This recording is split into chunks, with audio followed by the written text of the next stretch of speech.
मुकदमा करवाने का ये पुराना तरीका वारदात है। तकेगी इनके पास इंफॉर्मेशन नहीं थी, 50 मिनट में इनके केस का पोस्टमार्टम हो गया। अगर मैं कभी पॉलिटिक्स में आने का इरादा करूंगा भी अपनी जिंदगी में, ऐसे मिली हुई किसी सीट के ऊपर नहीं आऊंगा। आपको लगता है शेर अफजल मरवत जो है वो एक नॉर्मल आदमी, वो एक दीवाना आदमी? ये इमरान खान साहब की एक सियासी कमजोरी है कि उन्होंने पंजाब के अंदर अपनी एक मजबूत लीडरशिप को तैयार नहीं किया। हमारा निज़ाम जो है वो करप्ट को बर्दाश्त कर लेता है, नाफरमान को बर्दाश्त नहीं करता। ये दहशतगर्द मुझे पहली दफ़ा नहीं बनाया इन्होंने। शहबाज शरीफ की हुकूमत थी और मैंने इनके एक पुलिस स्टेशन के अंदर इल्लीगल कस्टडी में लोग पकड़ लिए थे और उसमें ख़वातीन भी थी और यहाँ पुलिस बड़ी ज़्यादती कर रही थी। उस वक्त भी इस हुकूमत ने मेरे ऊपर दहशतगर्दी का मुकदमा दर्ज करवाया था और उसके बाद फिर माफ़ी मांग के राणा सनाउल्लाह वज़ीर कानून थे और फिर इन्होंने माजरत की और ये मुकदमा जब सहाफ़ियों ने एहतजाज किया तो तब उन्होंने ख़त्म कर दिया था। तो दहशतगर्दी का मुकदमा करवाने का ये पुराना तरीका वारदात है। ये जो गिरफ्तारी है इसमें कुछ चीज़ें तो बड़ी अजीब हैं। एक तो मैं यहीं पे बैठा हुआ था, यहाँ से उठ के मैं, उस दिन मुझे बुखार था, यहाँ से उठ के मैंने इन्हें कहा कि मैं चलता हूँ, जाके रेस्ट करता हूँ। और नॉर्मली मैं लोगों से नहीं कहता कि अब मैं जाना चाह रहा हूँ क्योंकि जो लोग बैठे होते हैं बुरा लगता है फिर आपको। तो उस दिन मैंने उनसे रिक्वेस्ट की, मैंने कहा यार थोड़ा रेस्ट करने दें, मुझे बुखार है, तबीयत ठीक नहीं है। मुझे एक दिन पहले से थोड़ा सा 2 दिन से ऑलमोस्ट मैं दवाई खा रहा था, मेरी तबीयत ठीक नहीं थी। तो मैं कोई वायरल इन्फेक्शन आया हुआ था उन दिनों में। तो मैं इधर अंदर जा रहा था तो एकदम मुझे जो लड़का बाहर निकला उसने वापस आकर बताया जी कि बाहर तो बहुत सारी गाड़ियाँ हैं और पुलिस है और ये और वो है। मैं उस तरफ गया और सामने से ये पुलिस वाले आ गए। मैंने इनसे कहा जी आपके पास वारंट है? तो उन्होंने कहा जी आपको सब कुछ दिखा देते हैं, आप हमारे साथ चलें। मैं कहा जी आपको मेरी ज़रूरत है, मैं आपके साथ चला जाता हूँ, मेरे घर में कोई ना दाखिल हो। ये मैंने उनसे कहा और मैं उनके साथ जाकर गाड़ी में बैठ गया। मैं जब गाड़ी में बैठ गया तो इन्होंने मेरे ऊपर तौलिया डाल दिया। पहले तो मेरी अपनी जैकेट ही मेरे ऊपर लगा दी, फिर उसके ऊपर मेरे ऊपर तौलिया डाल दिया कि ये देख ना सके। अगर पता किया ये मेरे घर के अंदर दाखिल हुए, इन्होंने कैमरे तोड़े, इन्होंने सारा सिस्टम जो सिक्योरिटी का है उसको दरम बरम कर दिया। उसके बाद ये वहाँ से उठाकर सामान जो है जो कैमरास का है वो सारा उठाकर ले गए। वो ले जाने के बाद इन्होंने, मेरी एक बेटी की तबीयत बहुत ख़राब हो गई थी, वो घबरा गई थी बहुत ज़्यादा। तो यानी पहले भी ऐसी सिचुएशन रही घर में, फिर दोबारा इन्होंने यही किया। अब वो उसको नॉर्मलाइज़ करने में भी मुझे टाइम लगा। यानी ये मेरे लिए ज़रा थोड़ा मुश्किल रहता है कि बच्चे क्योंकि घर में छोटे होते हैं तो वो इस किस्म की हरकतें जब ये करते हैं, घटिया और गलीज़ हरकतें, बगैर वारंट के किसी के घर के अंदर घुस जाना और दंदनाते हुए अंदर तक चले जाना। रियासत है, रियासत की हम इज्जत करते हैं और अगर रियासती इदारे का कोई शख्स मेरे दरवाजे पे आएगा तो उसके साथ जंग तो नहीं की जा सकती ना। और हम तो कानून का जो है वो एहतराम करते हैं। तो मैंने तो पहले भी ये कहा है कि एक मोटरसाइकिल वाला भेज दें आप FIR की कॉपी दे के और साथ में वारंट दे के, मैं दूसरा आदमी उसके पीछे बैठ के आ जाऊँगा, ठीक है, अगर वो कानूनी तौर पे मुझे लेने आ रहा है तो ये जिस किस्म की हरकत इन्होंने की, फिर पूरे घर के मोबाइल टेलीफोन्स, मेरे बच्चों के गैजेट्स, इवन जो छोटा बच्चा है उसकी एक वीडियो गेम थी वो Xbox, तो ये समझे कि पता नहीं ये क्या चीज़ है, ये कौन सी डिवाइस है, वो भी उठा के ले गए। बच्चों के iPads थे वो भी उठा कर ले गए। मेरा यहाँ सिस्टम था रिकॉर्डिंग का, वो सारा उठा कर ले गए। फिर बाहर जो लड़के सिक्योरिटी वाले हैं उन्होंने इनके साथ बहुत कोऑपरेट किया, जब क्योंकि मैंने ये कहा हुआ उन्हें अगर पुलिस वाला अकेला भी आ जाए या कोई रियासती इदारे का शख्स आए तो उसके साथ आपने मुज़ामत नहीं करनी। कोई गुंडा बदमाश आए तो वो अलग बात है, कोई चोर उचक्का आए तो वो अलग बात है, कोई बदमाशी करने आए तो वो अलग बात है, लेकिन जब रियासत आ जाए या रियासती इदारे का कोई नुमाइंदा आ जाए तो फिर आपने उसके साथ बिल्कुल कोऑपरेट करना है। तो उन्होंने बिल्कुल कोऑपरेट किया। उन्होंने कहा जी बैठ जाएं, वो अलग बैठ गए। इन्होंने उनके हथियार भी ले लिए और हथियार भी ले गए और सारी चीज़ें लेकर चले गए और अभी तक वापस नहीं की। जब मैं आपके साथ बात कर रहा हूँ, हमने इनको लीगली लिखा, हमने इनको बार बार लिखा, बार बार रब्ता किया, वो कह रहे जी दे रहे हैं, आपको देते हैं। पता नहीं ये जाली हुकूमत पंजाब, उन्हें लगता है कि ये गैजेट्स नहीं देंगे तो मैं काम नहीं कर पाऊंगा। ये हो रहा है काम। अब आपके साथ बात कर रहा हूँ, नहीं देंगे चीज़ें तो मैं मजबूर होऊंगा, मैं नया अकाउंट बना के नई तरीके से करके दोबारा से काम शुरू कर दूंगा और रुके रहेगा ना। ये बेवकूफ़ हर चीज़ के अंदर ना शॉर्ट सोल्यूशन देखते हैं कि वो छोटा सा कोई हल निकाल के तो हम इसमें से निकल जाएंगे। तो ऐसा होगा नहीं, इनको ज़्यादा मार पड़ेगी इन हरकतों से। मुझे यहाँ से गिरफ्तार करके ले गए, मेरे ऊपर मुकदमा डाल दिया। पहले डाल दिया जी कि एंटी करप्शन के अंदर मैंने कोई करप्शन की हुई है। तकेगी इनके पास इंफॉर्मेशन नहीं थी, कोई एलिगेशन ये साबित नहीं कर सका। वहां पे बगलों में झांक रहा था, कभी यहां झांकता है, कभी यहां झांकता है, कभी यहां झांकता है। मुंह देखने वाले इनके हुए थे जज साहब के सामने, और वहां पे बगैर वकील के 50 मिनट में इनके केस का पोस्टमार्टम हो गया था। मैंने जज साहब से रिक्वेस्ट की, मैंने कहा जज साहब ना इन्होंने वकील आने दिया, ना इन्होंने मेरे घर वालों को आने दिया, किसी को पता ही नहीं है मैं कहूँ। मैंने कहा मुझे तो ये भी नहीं पता ये लोग कौन है जो मुझे उठा कर ले आए। मैंने कहा मेरा हाथ खोले, मैंने अपना केस खुद लड़ना है। तो ये एक हाथ उन्होंने बंदा रहने दिया जज साहब ने, एक मेरा खोल दिया, मेहरबानी उनकी, एक मुझे कागज़ पेंसिल दिया। तो 50 मिनट में इनका मुकदमा उलट गया था। उस दिन वहाँ पे मेरा वकील होता ना अली, तो मैं घर आ जाता। मुझे तो ज़्यादा कानून का पता ही नहीं है, जितना मैं कर सकता था मैंने इनका मुकदमा फारग किया। जज साहब ने मुझे उठा के, बाद में लोग पहुँच गए, वकला भी आ गए, लेकिन Ali was not in the country, वो बाहर था, यूएई में था। तो ये फिर मुझे उठाकर इन्होंने, जज साहब ने मुझे फिर जुडिशल कर दिया, मैं जेल चला गया। जेल में इससे पहले नहीं गया हुआ था, थानों में तो मैंने बहुत टाइम गुजारा, इलीगल कस्टडी में भी मैं रहा हूँ, लेकिन जेल में कभी नहीं गया था। तो जेल के अंदर मेरा ये पहला अजीबोगरीबी एक्सपीरियंस था। वहाँ से फिर जिस दिन मेरी बेल होनी थी 6-7 दिन के बाद, तो जनाब एक और मुकदमा बना दिया कि ये कोई दहशतगर्द है। मुझे कोई 14 मार्च को दर्जनों सहाफ़ियों की मौजूदगी में मैं वहाँ पे गया और दिन की रोशनी में गया और वापस आ गया। लड़ाई रात को हुई अंधेरे में, उसका मेरे साथ कोई ताल्लुक ही नहीं, मैं था ही नहीं। इन्होंने वो लड़ाई मेरे पे डाल दी और उसमें लिखा ये है कि मैं कोई माहिर हूँ बम बनाने का। मैं कोई पानी वाली बोतल से पानी पीता हूँ और उसमें बम बनाता हूँ और वो बना के मैं मारता हूँ। और साथ में मेरे पास कोई डंडे वंडे भी थे, कहते हैं बरामद किया। बहरहाल वो भी झूठ बोल के, वो नीचे मुंह करके झूठ बोल रहा था। सरकारी वकील आंखों में नहीं देख पा रहा था, ना मेरी ना जज साहब की। मैंने उसे पूछा भी, मैंने कहा यार आपने मरना नहीं है, अल्लाह को नहीं जवाब देना जाके? आप ऐसे यहाँ दीदा दिलेरी के साथ झूठ बोल रहे हैं, आपने मेरे से बरामद कर दिया, मुझे तो आपने थाने से नहीं निकाला इतने दिन में, कहाँ से बरामद कर दिया आपने डंडा या बम? तो वो फिर जज साहब ने भी फिर लुकमा दिया, उन्होंने कहा ये तो यही कहेंगे ना। ये जज साहब को भी आइडिया है, जजों को भी पता है कि कैसे ये साथ झूठ बोलते हैं। बहरहाल फिर मुझे जुडिशल कर दिया, फिर बाद में 3-4 दिन बाद बेल होगी, तो मैं बाहर आ गया। ये है जी सारा मामला। और ये सारा मामला जो है वो सिर्फ और सिर्फ एक जाली हुकूमत, एक फ्रॉड हुकूमत, एक धांधली के जरिए से बनने वाली हुकूमत, एक पर्ची हुकूमत। पर्ची हुकूमत मैं इसलिए कह रहा हूँ, ये 47 की पर्ची के ऊपर हुकूमत बनी हुई है, इनके नीचे ग्राउंड कोई नहीं है। और 47 की पर्चियाँ आप जितनी मर्जी बढ़ाते जाएं, अब हम देखते हैं रोज़ाना 1-2 इधर से इधर हो जाते हैं, इधर से इधर हो जाते हैं, तो वो ये होता रहेगा। लेकिन ये जाली हुकूमत जो है, इसको एक अच्छा स्टार्ट लेने के लिए इस हुकूमत ने मुझे गायब करवाया था। हर आदमी की अलग अलग सोच होती है ना, मैं नाम किसी का भी नहीं लूँगा, मुनासिब नहीं है इस वक्त। हो सकता है वो मेरा फ़ायदा सोचना चाह रहा हो। अब कुछ लोगों को ये लगता था कि ये आदमी जब भी बोलता है इसको पकड़ के अंदर बंद कर देते हैं, कभी ये गायब हो जाता है, कभी इसको मारा जाता है, कभी इसको कुटा जाता है, कभी इसकी हालत ख़राब हो जाती है, कभी इसका कारोबार बंद कर देते हैं, कभी इस पर मुकदमे दर्ज कर देते हैं। मेरे ख्याल में 2.5-3 दर्जन तो मुकदमे हो गए मेरे ऊपर। 7 गिरफ्तारियां होगी मेरी टोटल, 7 पौने 2 साल में मेरी 7 गिरफ्तारियां, 2 साल से कम अरसे में। और मुकदमे तो आपके सामने बेशुमार है। अभी आज पता चला है अदालत में फिर कोई 9 मुकदमे उन्होंने पेश किए हैं, कुछ पुराने हैं, कुछ पता नहीं नए हैं, वो मैंने अभी तक एनालिसिस नहीं किया, उनका भी देखेंगे हम। कोई और भी नोटिस आए हुए हैं FBR वगैरह के, पता नहीं क्या कुछ करते रहते हैं।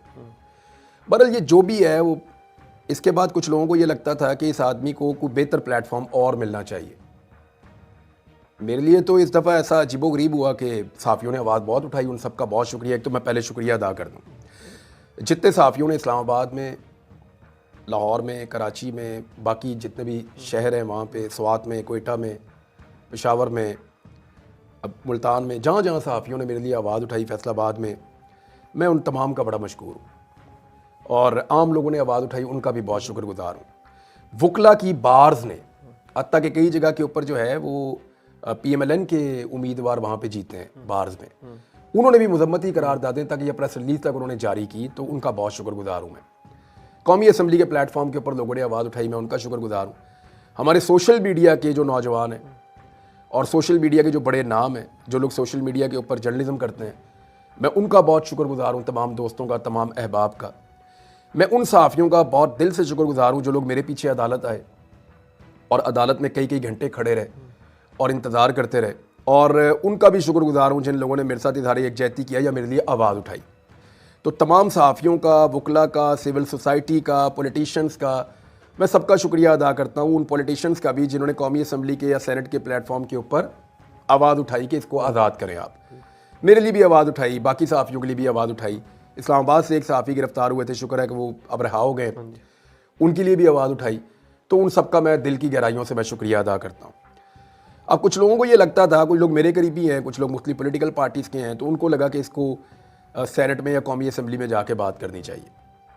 ये यहाँ पे फिर सहाफ़ी के तौर पे बोलेगा, लोग इसकी बात अगर सुनना भी चाहते हैं तो सुन नहीं पाएंगे, ये शायद फिर गिरफ्तार हो जाएगा। तो वो उनकी सोच है, मैं उनका शुक्रिया अदा करता हूँ बस शुक्रिया मैंने उनका अदा कर दिया, वैसे भी कर दिया, यहाँ पे भी कर देता हूँ उनका शुक्रिया अदा। देखें, ये फैसला तो रब करता है ना कि आपने क्या करना और कहाँ जाना है। मैं आपको यहाँ फैसला सुना दूँ कि मैं सारी ज़िंदगी सियासत नहीं करूँगा, हो सकता है कि मुझे कभी ये फैसला बदलना, मुझे नहीं पता था कि मैं कभी इमदादी सरगर्मियों में काम कर रहा हूँगा, लेकिन मुझे 3 दिन के अंदर अंदर ऐसे हालात हुए फ्लड के बाद कि फिर मैं उसके बाद अगले 4-5 महीने यही काम कर रहा था। तो नहीं पता होता कि रब ने आपके लिए क्या सोचा हुआ है। लेकिन फ़िलहाल मेरा कोई इरादा नहीं है, ना मैं सेनेट के अंदर जा रहा हूँ। मेरे अपने कुछ करीबी दोस्त अहबाब जो है, जो मेरी टीम के लोग हैं बहुत करीबी, वो बड़े अच्छी तरह कन्विंस हो गए थे, मेरे पास पहुँच गए मुझे कन्विंस करने के लिए, और कहीं डिस्कशन में भी वो एंगेज। तो मैंने उनको जब रात को आए मेरे पास, तो मैंने कहा तुम लोग जिन चक्करों में हो वो मैं उस चक्कर में नहीं हूँ। ना तो मैं सेनेट में जा रहा हूँ, और अगर मैं कभी पॉलिटिक्स में आने का इरादा करूँगा भी अपनी ज़िंदगी में, तो मैं ऐसे मिली हुई किसी सीट के ऊपर नहीं आऊँगा। मैं आपको जब इतनी सारी बात कर रहा हूँ तो किसी वजह से ही कर रहा हूँ ना। तो ये मैंने उनसे ये कहा कि मैं ये सेनेट की सीट, ये मुशीर बन जाना, ये हमारे बहुत सारे सहाफ़ी करते रहे। मैंने उनसे कहा कि पॉलिटिक्स में अगर कभी किसी को आना है ना, तो उसको चाहिए कि वो अपने आप को टेस्ट करे और लड़के आए। अगर कभी ज़िंदगी में मैं आऊँगा तो मेरी प्रायोरिटी ये होगी, मेरी ख्वाहिश ये होगी कि मैं लड़के आऊँ। अगर कभी आया तो लड़के आऊँगा। ठीक है। फिलहाल तो मेरा कोई इरादा नहीं है, फिलहाल इरादा ही नहीं है। मैं अभी अपना काम करूँगा इंशाल्लाह। मेरा सामान वापस कर दें तो ज़रा जल्दी काम शुरू हो जाएगा, नहीं करेंगे तो भी जल्दी शुरू हो जाएगा इंशाल्लाह। मैं कोई ना कोई हल इसका 1 आधे दिन में निकाल लूँगा इंशाल्लाह। 4 सवाल आपसे पूछता हूँ मरवत के बारे में, शेर अफजल मरवत के बारे में मैं 2-4 सवाल आपसे पूछता हूँ। देखिए, मैं अपने आप से भी ये पूछ रहा था कि ये क्या है, शेर अफजल मरवत एक्चुअली क्या है और ये सब क्या चल रहा है। एक तो आप याद रखिएगा कि पाकिस्तान तहरीक इंसाफ अब एक ऐसी पॉलिटिकल पार्टी है जिसको पाकिस्तान के लोगों ने ओन कर लिया। पीपल्स पार्टी के सेनेटर कौन है, कोई डिस्कस कर रहा है? जरदारी साहब जिसका नाम दे देंगे हो जाएगा, कोई डिस्कशन नहीं होगी। पीपल्स पार्टी के अंदर कोई बात नहीं करेगा, पीपल्स पार्टी के अंदर से एक बंदा नहीं बोलेगा, कारकुन को होश ही नहीं है।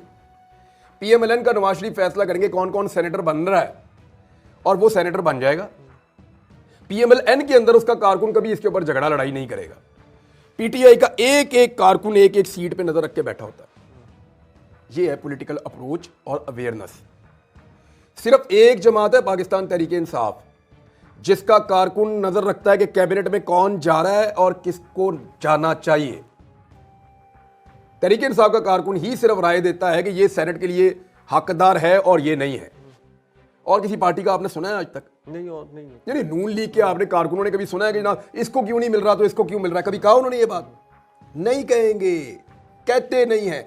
पॉलिटिकल सोच उनकी कभी ग्रूम होने नहीं दी इन्होंने। Political awareness in political parties ने अपने वर्कर्स को आने ही नहीं दी।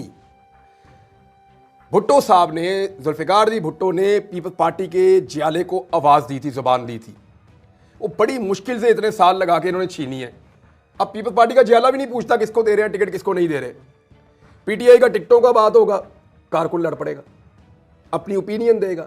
वो पार्टी को ओन करता है, वो पॉलिटिकल सिस्टम का, पॉलिटिकल सारे निजाम का हिस्सा बनना चाहता है, वो अपना रोल प्ले करता है। ये है पॉलिटिकल अवेयरनेस। टिकट के बाद जब मिनिस्ट्री आएगी तो उसके ऊपर वो कारकुन शोर मचाएंगे।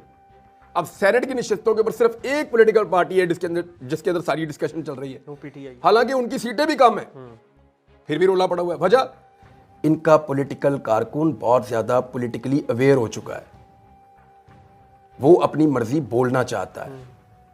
ये इमरान खान ने शऊर दिया इनको, इसलिए ये बोलते हैं। इसको हमेशा वेलकम करना चाहिए। अब जहां तक मामला शेर अफजल मरवत का है ना, देखिए डिसीजन फिर भी पॉलिटिकल पार्टी का है। मैं तो बतौर सहाफ़ी जो है वो अच्छा बुरा तो देख सकता हूं डिसाइड। उनकी पॉलिटिकल पार्टी के वर्कर को इसका हक है, और अच्छी बात यह है हेल्दी कि वो इसमें इंटरफेयर कर रहा है। कहीं पे खुश हो रहा है, कहीं नाराज हो रहा है, अच्छी बात है। बाकी कारकुनों की तरह सोया हुआ तो नहीं है ना, या लस्सी पी के तो नहीं सो गया। इनका कारकुन जाग रहा है, एक्टिव है, जब डंडे भी खाता है, हर जगह पे जाके कुर्बानी भी देता है, हर जगह पे जाके एहतजाज में शिरकत भी करता है, सोशल मीडिया पे दिन रात आवाज़ उठाता है, जो बड़ा मौसर प्लेटफॉर्म है। तो फिर उसका हक बनता है कि वो अपनी बात करे। बाकी पॉलिटिकल पार्टीज के कारकुन नहीं करते तो उनका हक भी नहीं बनता। ठीक है, वैसे ही सोए हुए हैं। और पॉलिटिकल पार्टीज का बाकियों का जो तकिया है वो कारकुन पे है भी नहीं। वो बेचारे अपने इक्तदार के लिए किसी और चोर दरवाजे की तरफ देखते हैं, वहीं से वो इक्तदार लेते हैं बेचारे। अब आ जाए शेर अफजल मरवत की शख्सियत पे। आपको लगता है शेर अफजल मरवत जो है वो एक नॉर्मल आदमी है? वो एक दीवाना आदमी है। ऐसे ही मैं आपको उसकी मिसाल भी दूंगा अभी। शेर अफजल मरवत को मैंने पहली दफ़ा तब देखना शुरू किया जब मेरी हालत बहुत ख़राब थी, मैं वापस आया था। एक दिन मैंने देखा टॉक शो में इसने किसी बंदे के ऊपर अटैक कर दिया, मारना शुरू कर दिया। हाँ जी। कौन है? किसी टॉक शो में आपने ये देखा मार कुटाई इस तरह होते हुए? नहीं देखी ना। मुख्तलिफ आदमी है ना। अब वो सही है गलत है ये मैं नहीं कह रहा, लेकिन वो नॉर्मल नहीं है, दीवाना आदमी है।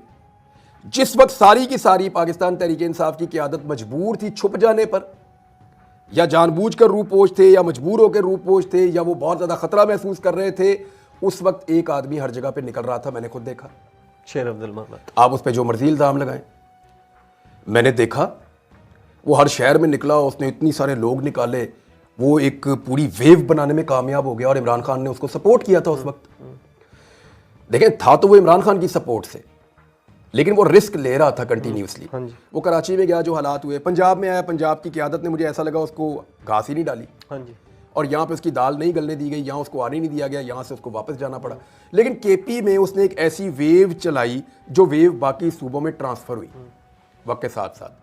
यानी पाकिस्तान तहरीक इंसाफ के जो सबसे तगड़े विजुअल हैं पिछले 6 महीने के, वो सारे के सारे शेर अफजल मरवत के साथ जाके मिलते हैं। हाँ जी। इमरान खान साहब की गिरफ्तारी के बाद अगर तहरीक इंसाफ के कोई तगड़े विजुअल्स हैं तो वो शेर अफजल के हैं, और उसके बाद अली अमीन गंडापुर के वापस आने के बाद के हैं। और तो कुछ नहीं है आपके पल्ले, तहरीक इंसाफ के पल्ले और कुछ नहीं है। अब ये एक आदमी डिफरेंट आदमी है ना। आपको याद है पाकिस्तान टीम में एक शुएब अख्तर होता था, तो शुएब अख्तर अग्रेशन भी थी, गुस्सा भी था, किसी के साथ ज्यादती भी कर जाता था, किसी को बल्ला मार दिया, किसी को गेंद मार दी, किसी को गाली दे दी, किसी को धक्का मार दिया, किसी को आंखें निकाल दी, कोई बंदे की बात पसंद नहीं आई तो एकदम उसके साथ सीधा हो गया।